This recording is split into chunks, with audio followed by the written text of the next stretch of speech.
Good evening friends. कैसे हैं आप लोग? आई होप कि सर्दी की थोड़ी थोड़ी जो मज़ा है वो आप ले रहे होंगे। और आज मैं आपके बीच एक बहुत ही इंपॉर्टेंट टॉपिक लेकर आया हूँ, जिस टॉपिक से किसी भी एग्जामिनेशन में 8 से 10 सवाल तो ज़रूर पूछे जाते हैं।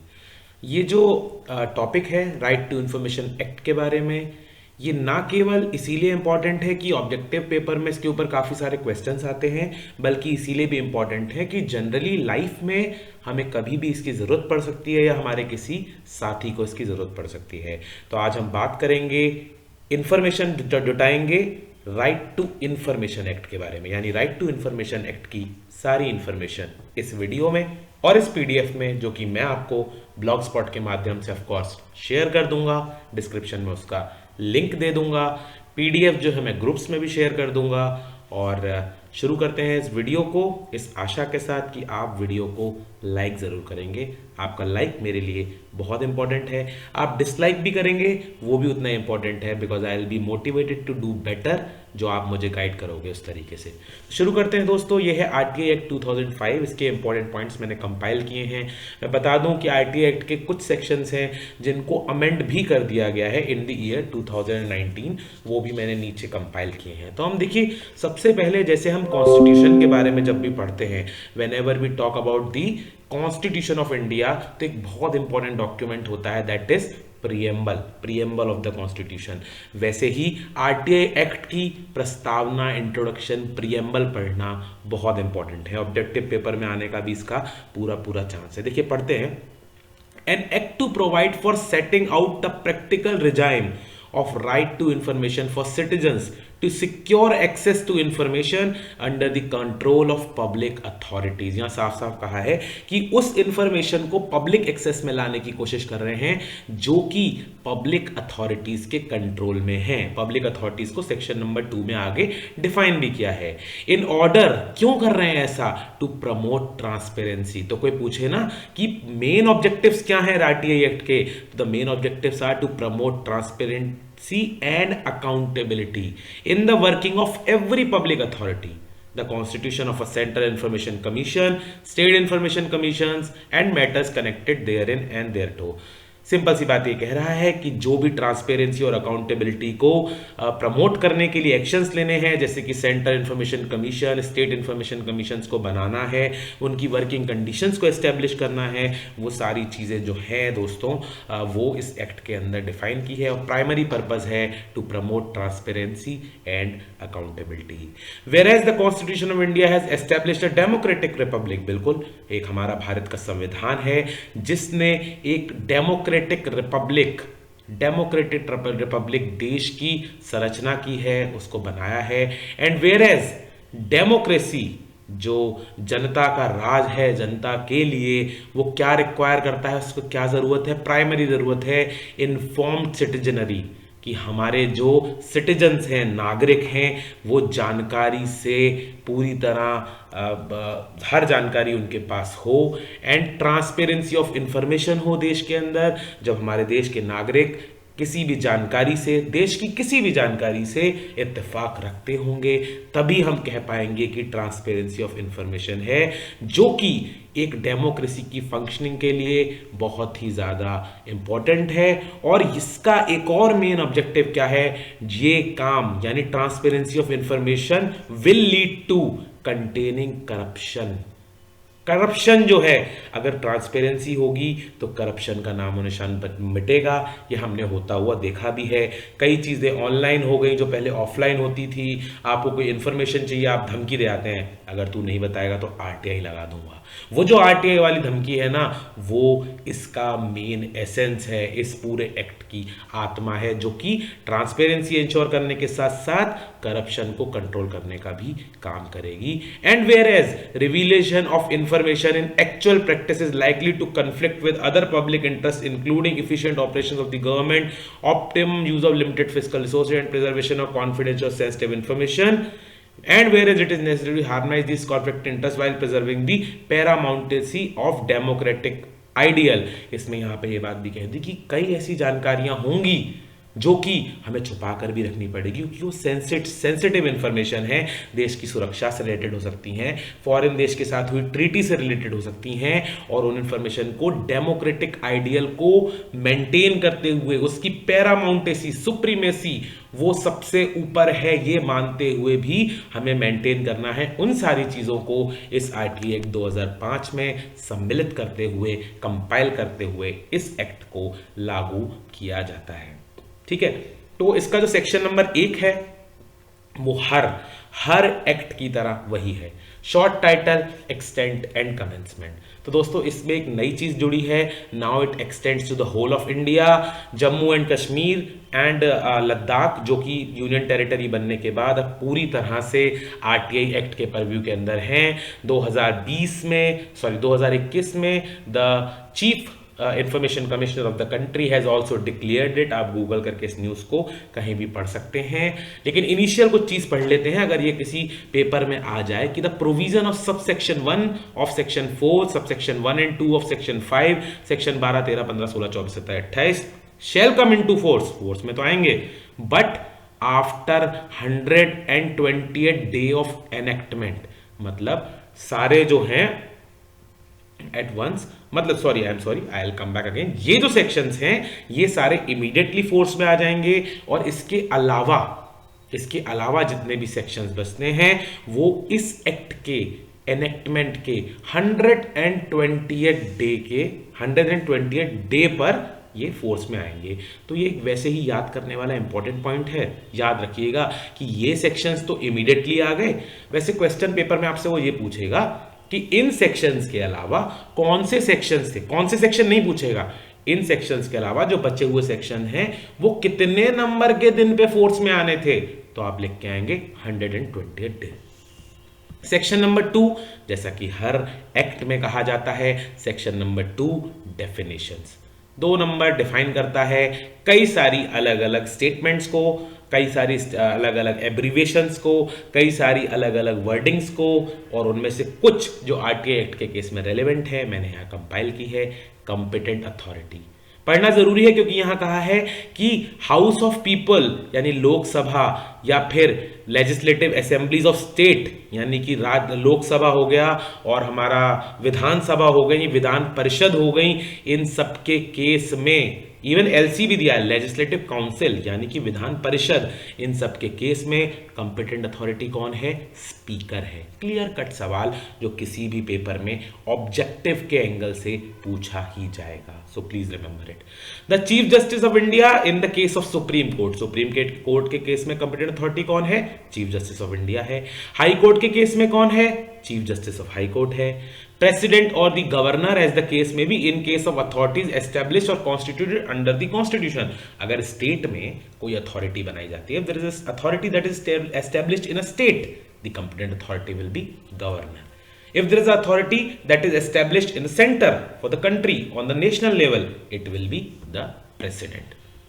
The administrator appointed under Article 239 of the Constitution. जो एडमिनिस्ट्रेटर्स यूनियन टेरिटरीज में और अलग अलग जगह पे हम लोग अपॉइंट करते हैं, वो वहां पर क्या बनेंगे, वो वहां पर कंपिटेंट अथॉरिटी का रोल अदा करेंगे।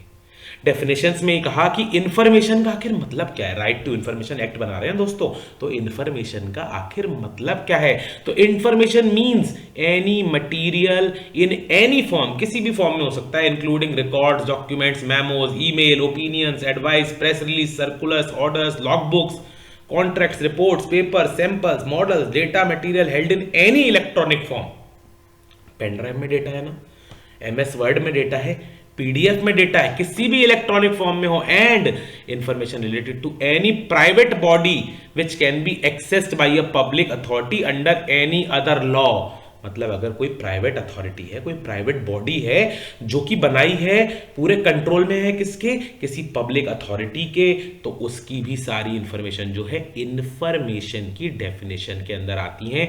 तो ये जितनी यहाँ पे बात बोली ना दोस्तों, जितने अलग अलग आइटम्स बोले, जैसे सरकारी ऑफिसों की note sheets, yes they are also part of information, तो ये सब इंफॉर्मेशन को कवर करती हैं। पब्लिक अथॉरिटी कौन है दोस्तों? ऊपर भी हमने पढ़ा, पब्लिक अथॉरिटी में ट्रांसपेरेंसी लानी है, जिससे पब्लिक अथॉरिटी में अकाउंटेबिलिटी बढ़े, जिससे करप्शन जैसी प्रॉब्लम खत्म हो। तो public authority means any authority और बॉडी और institution of self government establish और कॉन्स्टिट्यूटेड अंडर द कॉन्स्टिट्यूशन। भाई कई अथॉरिटीज होती हैं जो अंडर द कॉन्स्टिट्यूशन बनाई जाती हैं, यूपीएससी भी हम कह सकते हैं।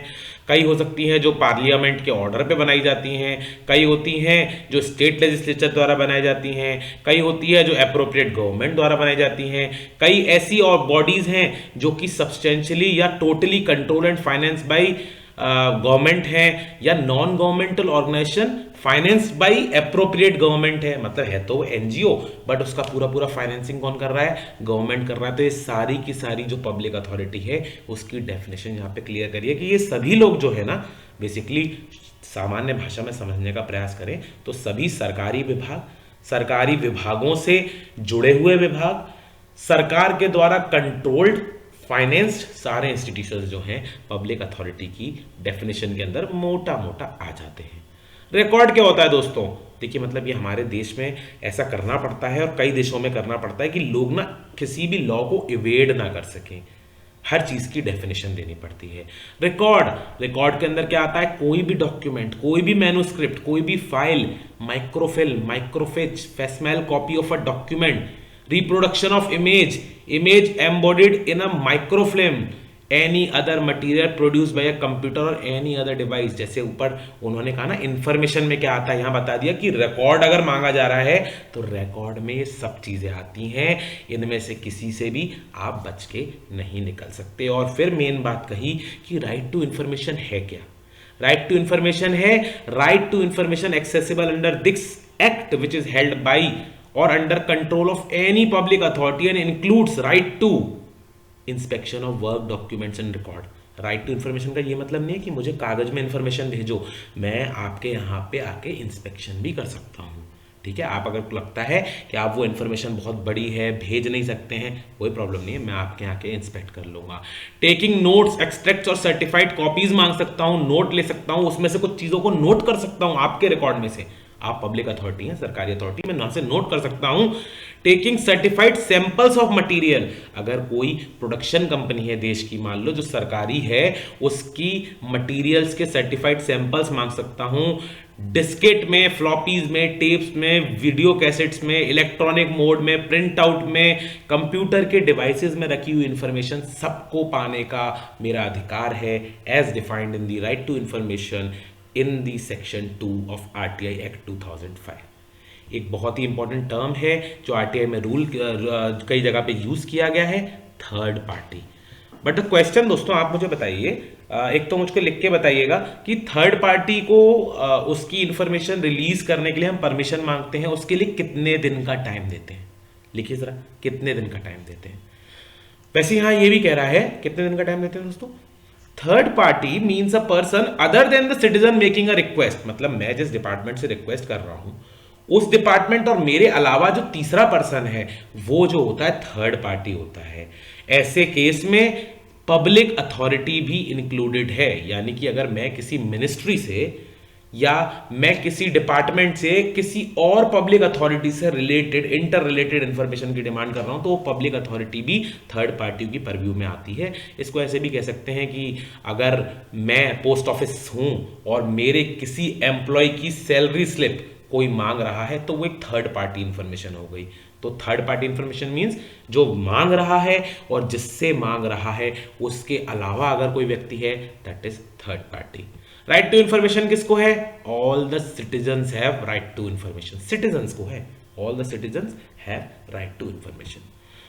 रूल नंबर 4 में दिया गया है, ये रूल नंबर भी आपको इसमें याद करने पड़ेंगे, पेपर्स में पूछते हैं कि भाई ऑब्लिगेशन ऑफ पब्लिक अथॉरिटी कितने नंबर रूल में दी है? सेक्शन में, सेक्शन नंबर 4 में दी गई है। उन्होंने कहा है कि पब्लिश विद इन 120 डेज।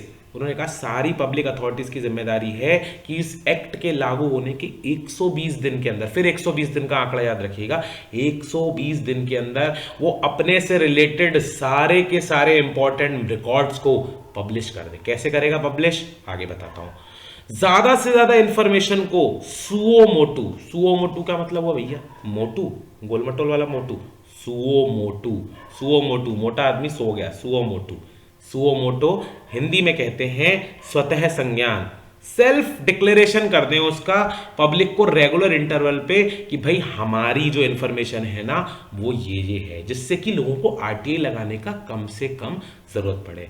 आप देखते होंगे रेलवेज की वेबसाइट पे जाइए, डिफेंस की वेबसाइट पे जाइए, पोस्ट ऑफिस की वेबसाइट पे जाइए, एजुकेशन डिपार्टमेंट की वेबसाइट पे जाइए, सर्कुलर्स, इनकम टैक्स की वेबसाइट पे जाइए, सर्कुलर्स, रूल्स, इंफॉर्मेशंस को टाइम टू टाइम खुद ही एक सिटीजन के सेक्शन में, आरटीआई के सेक्शन में अपडेट करते जा रहे हैं। That is suo motu disclosure. भाई किसी को क्यों आरटीआई लगानी पड़े छोटी मोटी बात पे, ऑलरेडी पब्लिक डोमेन में डाल दो, इंटरनेट पे डाल दो, various means of communication available है, कैसे भी डाल दो, बट डाल दो और कोशिश करो कि ज्यादा से ज्यादा मटेरियल फ्री ऑफ कॉस्ट और लोकल लैंग्वेज में अवेलेबल हो जाए।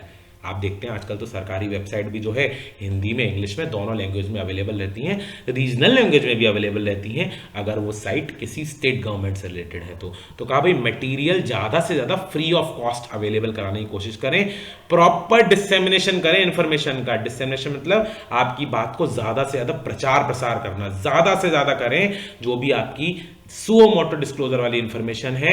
और डिसेमिनेशन में क्या मेथड यूज होते हैं मैं आपको उदाहरण दे देता हूं।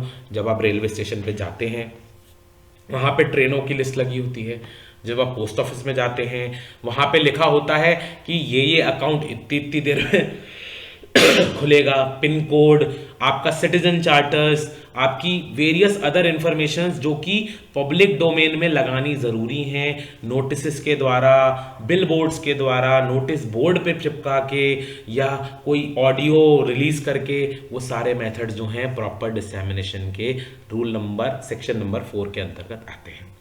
सेक्शन 5 कहा कि designation of PIO, public information officer, साफ साफ कहा कि हर पब्लिक अथॉरिटी की ये जिम्मेदारी है 100 डेज के अंदर, 120 नहीं 100 डेज के अंदर इस एक्ट के बनने के अपना अपना सेंट्रल पब्लिक इंफॉर्मेशन ऑफिसर बनाए, स्टेट में स्टेट पब्लिक इंफॉर्मेशन ऑफिसर बनाए, और जहां पर जरूरत हो वहां असिस्टेंट पब्लिक इंफॉर्मेशन, मतलब छोटे लेवल पर सेंट्रली एक बैठा है सेंट्रल पब्लिक इंफॉर्मेशन ऑफिसर, उसके सबऑर्डिनेट मान लीजिए किसी छोटे कस्बे लेवल पे या किसी सब डिवीजन लेवल पे कौन बैठा है, वो व्यक्ति बैठा है, उसका नाम है central assistant public information officer या स्टेट का असिस्टेंट पब्लिक इंफॉर्मेशन ऑफिसर। अगर वो स्टेट से बिलोंग करता है, स्टेट सर्विसेज से, उनको आपको 100 दिन के अंदर अपॉइंट करने की जरूरत है।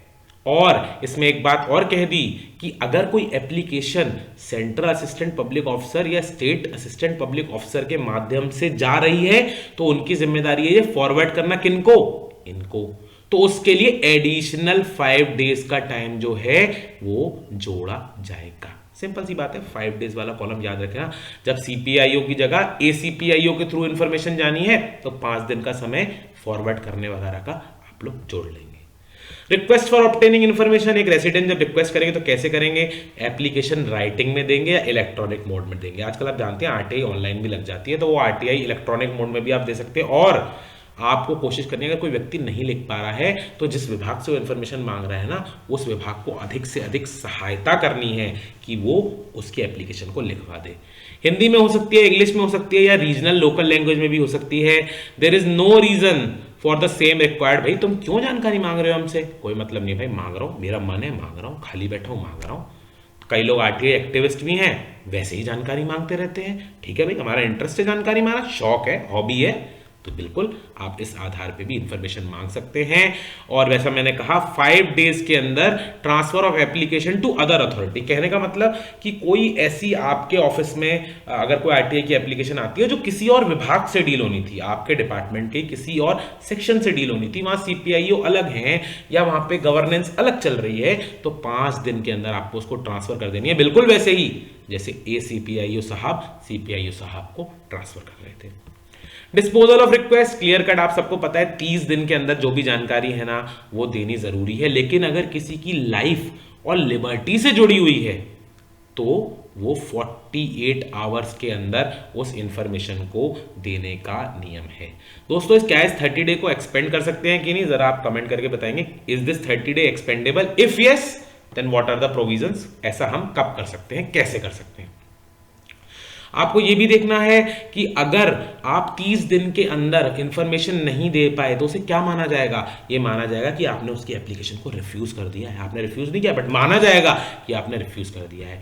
बिलो पॉवर्टी लाइन लोगों के लिए कोई फीस नहीं है, जरूरी ही नहीं है। असिस्टेंस देनी है किनको? जो लोग डिसेबल्ड हैं उन लोगों को एप्रोप्रिएट असिस्टेंट प्रोवाइड करनी है हर चीज में, चाहे वो इंस्पेक्शन ऑफ रिकॉर्ड हो या इंफॉर्मेशन डिसेमिनेशन हो। इसके अलावा ये ध्यान रखिएगा कि अगर आप चाहें तो एडिशनल फीस भी मांग सकते हैं। कहने का मतलब कई बार वो इतनी बड़ी इंफॉर्मेशन मांग लेता है कि फोटोकॉपी वगैरह या कुछ खर्चे बढ़ जाते हैं, तो उनके लिए एडिशनल फीस मांगने का बिल्कुल प्रावधान है। अगर टाइम लिमिट ब्रीच हो जाए, यानी आपने सही टाइम में अगर आपने इंफॉर्मेशन प्रोवाइड नहीं करी और वो आपके खिलाफ जाएगा, चलो सीआईसी में अपील डालेगा, अलग बात है, नहीं डालेगा तब भी आपको फीस जो है ना फ्री करनी पड़ेगी, free. And information shall already be provided in the form in which it is sought. कहने का मतलब यह है कि अगर मैं इंफॉर्मेशन मांग रहा हूं किसी फॉर्मेट में, किसी तरीके की, तो आपको ये नहीं आपने स्टैंडर्ड कुछ भी उठा के दे दिया, आपको उसी प्रोफार्मा में, उसी फॉर्म में उस इंफॉर्मेशन को जो है प्रोवाइड करना है। ठीक है। 8 है exemption from disclosure of information. बहुत इंपॉर्टेंट है भाई, ये इंफॉर्मेशन है इनको ना बताया जाना बिल्कुल भी जरूरी नहीं है। ऐसी जो कि देश की सोवरेनिटी, संप्रभुता एंड इंटेग्रिटी, एकता, इसको जो है इंटेग्रिटी, एकता नहीं होता, इंटेग्रिटी क्या होता है हिंदी में जरा बताएगा कोई मुझे? इंटेग्रिटी मीन्स इन हिंदी, हम संग देख लेते हैं। मेरे को अच्छे से ध्यान है बट दिमाग से स्लिप हो रहा है, तो देख लेते हैं। इंटेग्रिटी इन हिंदी गूगल बाबा सब जानते हैं। देश की इंटेग्रिटी का शब्द कह रहा है भाई, ये तो ऑनेस्टी, ईमानदारी, सच्चाई जो भी है। ठीक है, आप लोग अपने हिसाब से देख लीजिएगा, मतलब समझे। इंटेग्रिटी ऑफ द इंडिया या सिक्योरिटी, राष्ट्र की सुरक्षा, या कोई भी strategic, scientific, economic interest of the state को अफेक्ट कर रही है किसी फॉरेन देश के साथ, तो हम ऐसी इंफॉर्मेशन नहीं देंगे। ऐसी इंफॉर्मेशन जो किसी कोर्ट ने कह दिया है, किसी ट्राइब्यूनल ने कह दिया कि भैया ये नहीं बताना है और ये बताओगे तो कंटेम्प्ट ऑफ कोर्ट हो जाएगा, बिल्कुल नहीं देंगे। The disclosure of which would breach privilege of parliament, अगर हमारे देश की संसद की प्रिविलेज को या हमारे देश के राज्यों के स्टेट लेजिस्लेचर की प्रिविलेज को भंग करती है, कोई भी इंफॉर्मेशन देना जरूरी नहीं है। इसमें क्या क्या इंक्लूडेड है? कॉमर्शियल कॉन्फिडेंस, ट्रेड सीक्रेट्स क्या होते हैं? किसी और राज्य के साथ, किसी और राज्य मतलब देश के साथ आप क्या ट्रेड कर रहे हैं उसके कुछ राज होते हैं, है ना। ओमान के साथ तेल इंपोर्ट कर रहे हैं, कुछ बातें हैं जो जनता को नहीं पता है। क्यों नहीं पता है? ट्रेड सीक्रेट्स है। तो उन्होंने कहा कि देखो हम आपको ट्रेड सीक्रेट दे रहे हैं लेकिन किसी को बताना नहीं, तो अमेरिका हमसे कहेगा ऐसे करो, ब्रिटेन हमसे कहेगा ऐसे करो। ट्रेड सीक्रेट्स है, नहीं बताने जरूरी है। इंटेलेक्चुअल प्रॉपर्टीज बताने की जरूरत नहीं है। ऐसी कोई भी चीज जो कि पब्लिक इंटरेस्ट में है ना बताना जिसका, तो वो बताने की हमको जरूरत नहीं है। ठीक है। फिड्यूशरी इंफॉर्मेशन क्या होती है दोस्तों? फिड्यूशरी इंफॉर्मेशन ऐसी इंफॉर्मेशन होती है जो किसी और की इंफॉर्मेशन अगर हमारे पास सेफ रखी हुई है, उसको फिड्यूशरी इंफॉर्मेशन कह सकते हैं। जैसे कि एम्प्लॉय की इंफॉर्मेशन अपने एम्प्लॉयर के पास एक फिड्यूशरी इंफॉर्मेशन है, वो देना जरूरी नहीं है। Information received in confidence from foreign government, भाई किसी विदेश की गवर्नमेंट ने आपको अपने कॉन्फिडेंस में कि भैया ये तो देश की बातें कर लेते हैं, ऐसा देश है मेरा, दे दी इंफॉर्मेशन, तो आप उसको जनरली ब्रीच नहीं करेंगे। ऐसी चीज जिसको बताने से किसी की जिंदगी पर संकट आता हो, किसी के जीवन संकट उत्पन्न हो रहा हो, या किसी की फिजिकल सेफ्टी, आप कहो प्रधानमंत्री कल कहां जाने वाले, कितने बजे आएंगे, कौन सी गाड़ी से जाएंगे, कौन कौन सा सिक्योरिटी गार्ड रहेंगे, कितने बजे कहां उतरेंगे, मुझे बता दो। कैसे बता देंगे भाई, ये तो कॉन्फिडेंशियल इंफॉर्मेशन है ना। ऐसे ही बहुत सारी चीजें हैं। Cabinet papers including records of deliberation and council of minister, secretary, ये भी नहीं बता सकते हैं, provided that decisions of council of ministers and the material on, जिस पे डिसीजन ले लिया गया ना दोस्तों, जो मैटर कंप्लीट हो गए हैं, उस इंफॉर्मेशन को बता सकते हैं। प्रोवाइडेड दैट के आगे ढंग से पढ़ना है, स्क्रीनशॉट ले लेना, पीडीएफ में से पढ़ लेना, ढंग से पढ़ना आगे से। ऐसी कोई भी इंफॉर्मेशन डिनाई नहीं करनी है जो पार्लियामेंट में या फिर राज्य की विधानसभा में, विधान परिषद में अगर जो इंफॉर्मेशन बताई जा सकती है, यानी कि जो कोई भी इंफॉर्मेशन लोक पटल पर पब्लिकली इन दी पार्लियामेंट जो कि बताई जा सकती है, तो वो कैसे पब्लिक को डिनाई कर सकते हैं? बिल्कुल भी नहीं कर सकते। A public authority may allow access to information if public interest in disclosure outweighs the harm of the protected interest. अगर कोई ऐसी जानकारी है हमारे पास जो पब्लिक इंटरेस्ट में है, ना बताना तो हम नहीं बता रहे थे। अब अगर कोई ऐसी जानकारी है जिसको बताना ज्यादा पब्लिक इंटरेस्ट में है दोस्तों, तो उसको बताने में कोई हानि नहीं होनी चाहिए। Any information related to any occurrence, event or matter which has taken place occurred 20 years before the date, यहाँ 20 साल ऑब्जेक्टिव के लिए बहुत इंपॉर्टेंट। अगर कोई ऐसी चीज़ है जो 20 साल पहले हुई है भाई, 20 साल पहले हुई है, बता दो 20 साल हो गए, अब उसका क्या करना है आपको, ठीक है, बता सकते हैं। 9 नंबर में कुछ भी इंपॉर्टेंट नहीं है, बस याद रख लीजिए कि किस बिना पर रिजेक्ट कर सकते हैं, तो ऊपर दुनिया भर की बिना तो गिनाई, इसलिए मना कर सकते हैं, उसलिए मना कर सकते हैं, तो वही बात यहाँ पे कह दी है। Severability, part of information may be supplied in case of rejected information. भाई किसी ने आपसे कहा कि मुझे बताओ कि पान में कितना आपने गुलकंद डाला था, आपने कहा गुलकंद तो नहीं बता पाऊंगा, मैं नहीं बता सकता कि पान बनाते समय कितना गुलकंद डाला था, बट मैं ये बता सकता हूं कि उसके अंदर मैंने इलायची के कितने पीस डाले थे। If information is asked while you are making the peg of drink, say you are having wine, which wine you are having, if telling that which wine I was having is a breach of trust with some foreign country, you need not to tell, but at least you can tell that you are having this peg with whom, भाई P रहा था, किसके साथ P रहा था। You cannot tell me the brand of the wine, but at least you can tell me with whom you are sitting and enjoying the wine. So part information बता सकते हैं। अगर आपको लगता है कि पूरी इंफॉर्मेशन रिजेक्ट करने की जरूरत नहीं है, तो भाई ऐसा कर देना, पार्ट इंफॉर्मेशन बता देना। 11 नंबर याद रख लीजिएगा, थर्ड पार्टी इंफॉर्मेशन। सीधा क्वेश्चन आएगा पेपर में, कौन से सेक्शन में दिया है थर्ड पार्टी इंफॉर्मेशन, 11 में दिया है। इसमें क्या दिया है भाई, थर्ड पार्टी इंफॉर्मेशन में आपको जो है, अगर किसी तीसरे व्यक्ति से जुड़े हुए कोई बात आती है तो 5 दिन के अंदर उस थर्ड पार्टी को लिखो और पूछो कि भैया तुम्हारे बारे में जानकारी मांग रहा है, तुम्हारी पड़ोसन जो है ना वो तुम्हारी तनख्वाह पूछ रही है, या neighbours wife is asking for your salary, why you can ask in 5 days and you may give him time 10 days कि 10 दिन के अंदर please submit your representation whether this information is to be told to your neighbour wife और not. ठीक है, तो ये मतलब अब किसी घर में लड़ाई हो जाए उससे अच्छा ना पहले से पूछ लो। तो ये 5 दिन और 10 दिन की लिमिट को प्लीज आप लोग याद रखिएगा। हंसी आ रही हो तो हा लिखने में कोई दिक्कत वाली बात नहीं, यू कैन टाइप हा और you can send a smiley also. Constitution of central information commission, भाई इसका मतलब यह है कि सेंट्रल इंफॉर्मेशन कमीशन बनेगी, उसका कॉन्स्टिट्यूशन क्या होगा। कहा कि एक तो चीफ इंफॉर्मेशन कमीशन होगा और एक सेंट्रल इंफॉर्मेशन कमिश्नर्स होंगे, जो कि 10 से ज्यादा नहीं हो सकते। यहां पे 10 को याद कर लेना। कौन अपॉइंट करेगा, प्रेसिडेंट करेगा, एक कमिटी के रिकमेंडेशन पे। सेंटर वाले की बात हो रही है, सेंट्रल गवर्नमेंट डिपार्टमेंट्स की बात हो रही है, वहां पे प्रेसिडेंट रिकमेंडेशन किसकी रिकमेंडेशन पे करेगा, एक कमिटी होगी जिसमें प्राइम मिनिस्टर होंगे, चेयरपर्सन होंगे, लीडर होंगे अपोजिशन इन लोकसभा के, और यूनियन कैबिनेट मिनिस्टर होंगे जो प्राइम मिनिस्टर जिनको नॉमिनेट करेंगे। सीआईसी का हेडक्वार्टर कहां होगा, दिल्ली में होगा। दोस्तों 13 नंबर में अभी अभी अमेंडमेंट हुआ है, टर्म ऑफ ऑफिस पहले 5 साल दे रखे थे, बट अब कह दिया सेंट्रल गवर्नमेंट डिसाइड करेगी। रिटायरमेंट एज 65 ही है इन लोगों की। सैलरीज टर्म्स चेंज कर दिए, पहले कहा था इतनी इतनी सैलरी देंगे, अब कहा सेंट्रल गवर्नमेंट डिसाइड करेगी, डिसाइड कर चुकी है, वो भी नीचे कंपाइल्ड है। रिटायरमेंट बेनिफिट्स के लिए कहते थे कि अगर कोई व्यक्ति पेंशन पा रहा है गवर्नमेंट फंड में से, तो उसको जो हम सैलरी देंगे ना वो माइनस कर देंगे उसमें से पेंशन को। मान लो मैं 50,000 पेंशन ले रहा हूँ, 2.5 लाख रुपए मेरी सैलरी है, I am drawing 50,000 rupees in pension and my salary is 2,50,000 rupees as CIC, so I will get 2,50,000 will be deduct. पहले ऐसा था, अब ऐसा नहीं है, रीअपॉइंटमेंट के लिए एलिजिबल नहीं होते हैं। चीफ इंफॉर्मेशन कमिश्नर या किसी भी इंफॉर्मेशन कमिश्नर को रिमूव करना होगा तो केवल प्रेसिडेंट कर सकते हैं, पहली बात। प्रूव्ड मिसबिहेवियर होगा और वो भी सुप्रीम कोर्ट की इंक्वायरी के बाद, और प्रेसिडेंट को रिकमेंडेशन कर देंगे, केवल उस केस के अंदर इनको हटाया जा सकता है। फिर ऐसे ही बता दिया कि स्टेट इंफॉर्मेशन कमीशन में क्या होगा, भैया जो 12 में लिखा है ना इधर यही होगा। इधर एक स्टेट इंफॉर्मेशन कमिश्नर होंगे और सेंट्रल इंफॉर्मेशन कमिश्नर होंगे, वो 10 से ज्यादा नहीं हो सकते, बिल्कुल वैसी बात लिख देंगे। फिर क्या होगा, यहां पे हम पढ़ लेते हैं, कॉन्स्टिट्यूशन क्या होगा हमने पढ़ लिया, टर्म ऑफ ऑफिस, फिर वही है भैया टर्म सेंट्रल गवर्नमेंट डिसाइड कर देगी, 65 एज होगी, सैलरी भी हम अभी बता देंगे, रिटायरमेंट बेनिफिट वाला टेंशन नहीं आएगा, रीअपॉइंटमेंट के लिए एलिजिबल नहीं है। रिमूवल के केस में क्या करना है, वही करना है जो सेंट्रल वाले को हटाने के लिए कर रहे थे, यहां भी। दोस्तों यहां गवर्नर हटा लेते हैं, लेकिन एक प्रॉब्लम हो जाती है, सुप्रीम कोर्ट का इंटरवेंशन फिर भी रहता है। ऐसा लिखा हुआ, ऐसा ही मुझे समझ में आया है। अगर आपको लगता है कि स्टेट वाले के में हाई कोर्ट भी काम कर सकता है तो प्लीज मुझे कमेंट में बताइएगा, वैसे मुझे लगता है सुप्रीम कोर्ट ही करता है।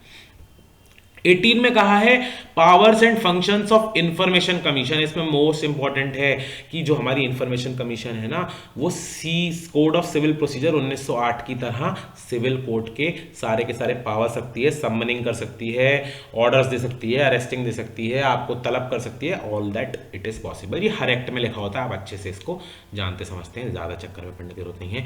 Appeal, very important section. 19 number section is appeal. So simply कह रहा है with in 30 days from the expiry period of such period from the receipt of such decision prefer an appeal. मगर मान लो मैं एक information officer हूं और CPI हूं और मैंने आपने मुझसे कोई जानकारी मांगी थी, मैंने वो आपसे जानकारी शेयर कर दी है। If I have shared the information and you are not satisfied with it, you can appeal within 30 days to a person who is senior to me, who is senior in rank to the CPIO. तो कोई problem वाली बात नहीं है, 30 days का time ध्यान रखना। Second appeal against the decision under subsection 1 shall lie within 90 days from the date on which the decision should have been made and was actually with Central Information Commission. Second appeal किसको करोगे दोस्तों? The second appeal is admissible to the Central Information Commission. यानी अब तो बात हाथ से निकल गई, पेनल्टी पड़ेगी दोस्तों। पेनल्टी का मान आ जाता है इन एनी अपील प्रोसीडिंग, किसी भी अपील की प्रोसीडिंग में onus to prove that a denial of request was justified. भैया आपने कोई जानकारी मांगी थी, मैंने डिनाई कर दिया सीपीआईओ, तो सीपीआईओ की तो जिम्मेदारी होगी ना ये प्रूफ करना कि हाँ भाई ये इंफॉर्मेशन देने लायक नहीं थी। An appeal by CPIO shall be disposed of within 30 days of the receipt of the appeal or within such extended period not exceeding total 45 days। आप जानते हैं कि 30 days का पीरियड जो है ना, कौन सा, ये वाला पहले सबसे ऊपर यहां दिया है जो, इसको 45 डेज तक एक्सटेंड कर सकते हैं। रिकॉर्ड राइटिंग में कर लो क्यों कर रहे हो, बट कर सकते हैं। 90 days for the purpose of second appeal is given over here. Penalties, भैया अगर सीआईसी में बात पहुंचेगी तो पेनल्टी लगेगी। पेनल्टी बताइए, a penalty of 250 rupees each day till application is received और इन्फॉर्मेशन इज फर्निश्ड। अगर डिले करेंगे ना तो 250 रुपीज पर डे के हिसाब से आपके ऊपर पेनल्टी लगाई जाएगी, तब तक जब तक उसकी एप्लीकेशन यहाँ पे सीआईसी में आ गई हो या आपने इन्फॉर्मेशन दे दी हो। 250 रुपये पर डे भैया।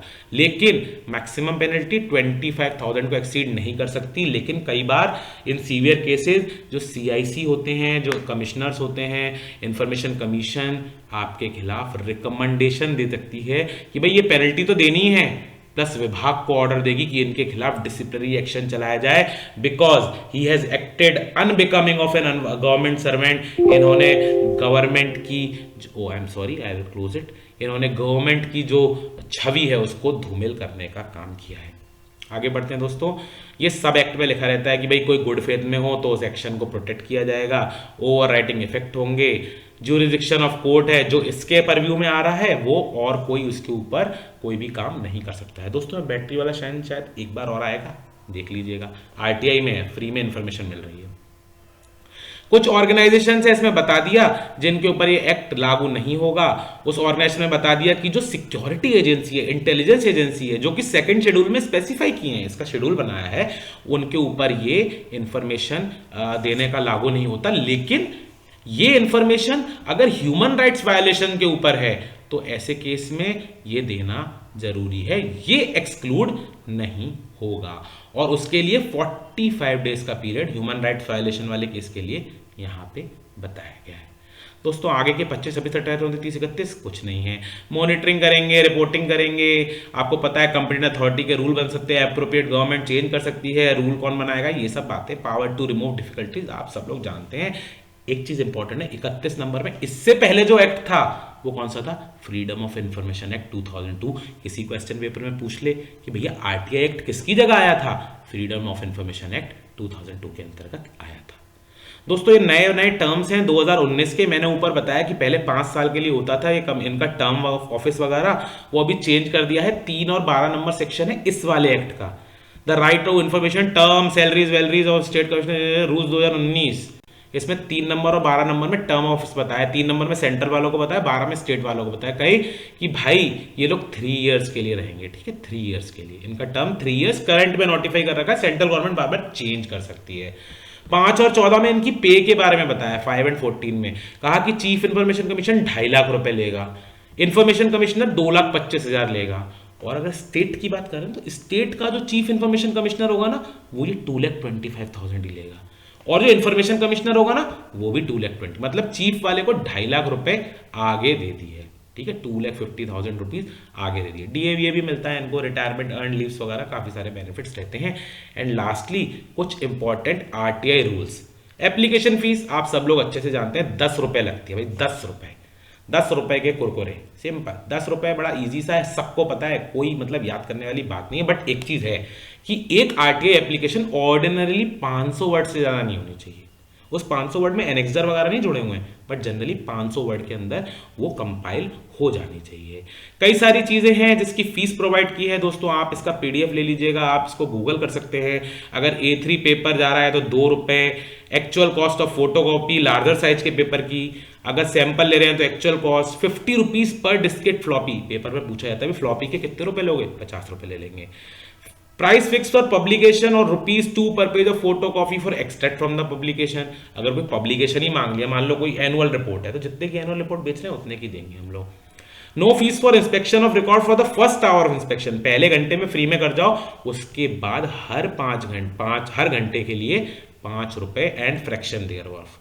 So much of postal charges involve in supply for information. अगर 50 रुपीज से ज्यादा का पोस्टल चार्ज लग रहा है तो आपसे मांगेंगे 50 रुपीज तक, डिपार्टमेंट बियर करेगा जो इन्फॉर्मेशन दे रहा है। लेकिन अगर 50 रुपए से ज्यादा की इन केस पोस्टेज खर्च हो रही है तो भाई कौन देगा, हम लोग आपको फोन करेंगे, भाई आपने इन्फॉर्मेशन मांगी है, पैसे ज्यादा खर्च हो रहे हैं, थोड़े से दे दो, ठीक है।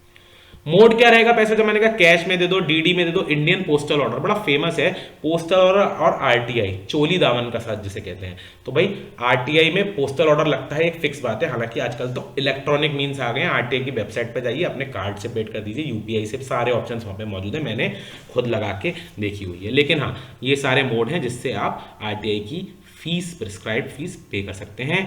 Presence of appellant before the commission, तो इसमें यहां पर एक इंपॉर्टेंट पॉइंट दिया था सेक्शन नंबर 12 में। Oh my God, battery is very low, ये बार बार आरटीआई दे रहा है मेरे को, कोई बात नहीं, इसको क्लोज कर देते हैं। अगर आप अपीलेंट हैं तो आपको कमीशन के सामने पेश होना है, यानी डेट लगी है, इसके लिए आपको 7 क्लियर डेज बताना है। मतलब जिस दिन हियरिंग हो उससे कम से कम 7 दिन पहले, क्लियर डेज, 7 दिन बीच में आपको पता चला, बीच में 7 दिन फिर हियरिंग, तो 7 clear days before it has to be inform. दोस्तों फिर से रिक्वेस्ट करूंगा, वीडियो को कर दीजिएगा like. I wish you all the best कि आपका पेपर बहुत अच्छा हो, आप जिस भी पेपर के लिए मेरा वीडियो देख रहे हो आपका काम जो है बन जाए। And with these hopes I request you to follow my channel, subscribe it and also like this video. until we meet next time, it's a good night from my side। ये चैनल का link है जो मैंने दे दिया है, PDF description में post कर दूंगा। Good night guys, take care. इसको यहाँ से कर देते हैं।